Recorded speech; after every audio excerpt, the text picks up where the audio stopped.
YSR Congress party మద్దతుదారులకు రైతులకు no dues certificate అందించకుండా వాళ్ళు ఎలక్షన్లో కంటెస్ట్ చేయకుండా అడ్డుకున్న దద్దమ్మను నువ్వు ఈరోజు వచ్చి మాట్లాడుతూ ఉన్నావు. 1978 నుంచి రాజకీయాలు, మరి ఈరోజు ఆయన వచ్చి పెకిలిచ్చాడంట, కుకుటి వేలతో పెకిలిచ్చాడంట. మొహం అద్దంలో చూసుకో ఒకసారి. ఎలక్షన్ నువ్వు ఏ రకంగా చేసినావో నీ ఒక్కడికే తెలుసు అనుకుంటున్నావేమో. పులివెందుల్లో ఉన్న ప్రజలు, రైతులు, వైఎస్ఆర్ కాంగ్రెస్ పార్టీ నాయకులు ప్రతి ఒక్కరు కూడా గమనించారు నువ్వు ఎన్నికలు ఏ పద్ధతిలో చేశావు. ఇంకా చెప్పాలంటే పక్కనున్న జమలమడుగు నియోజకవర్గం ఉంది. జమలమడుగు నియోజకవర్గంలో రామసుబ్బారెడ్డి గారు, సుధీర్ రెడ్డి గారు కూడా సిన్సియర్గా నీటి సంఘం ఎన్నికల కోసం పనిచేశారు.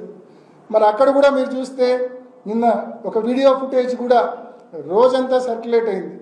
వీఆర్ఓలందరినీ ఒక వెహికల్లో ఎక్కించుకొని మరి తీసుకొని పోయి దేవగుడిలో ఉదయం నుంచి రాత్రి దాకా పెట్టుకున్నారు. నిన్న ఉదయం నుంచి రాత్రి వరకు మరి వీఆర్ఓలందరినీ దేవగుడిలో బంధించిన మాట వాస్తవమా కాదా? మరి ఇవి కదా దద్దమ్మ రాజకీయాలు, చేతగాని రాజకీయాలు. ఎక్కడ వీఆర్ఓలు గ్రామ కార్యాలయాల్లో అందుబాటులో ఉంటే ఎక్కడ నోటీస్ సర్టిఫికేట్ రైతులకు ఇస్తారో, ఎక్కడ పోటీ వస్తుందో, పోటీ వస్తే ఓడిపోతామనే భయం ఇది కాదా అని చెప్పి అడుగుతా ఉన్నా నేను.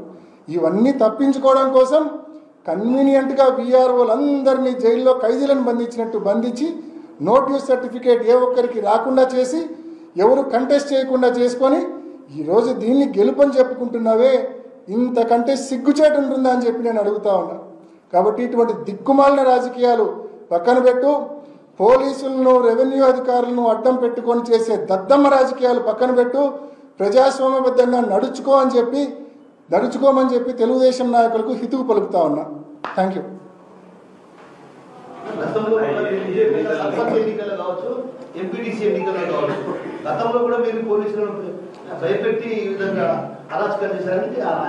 Very good question.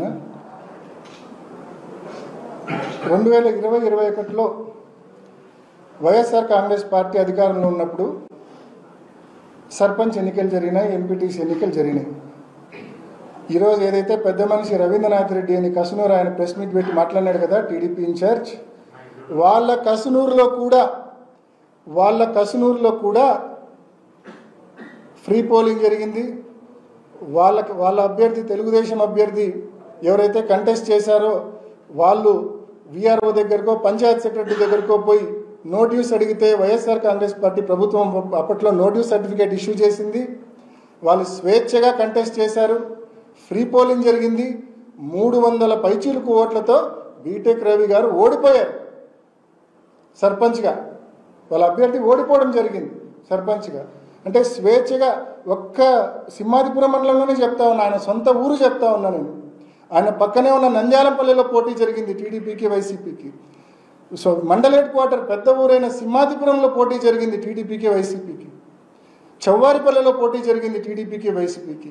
ఈ మాదిరి అనేక గ్రామాల్లో పులివెందుల నియోజకవర్గంలో పోటీ జరిగింది, క్లీన్ కంటెస్ట్ జరిగింది వైఎస్ఆర్సీపీకి, టీడీపీకి. ఆ రోజు వైఎస్ఆర్ కాంగ్రెస్ పార్టీ ప్రజాబలంతో నెగ్గింది.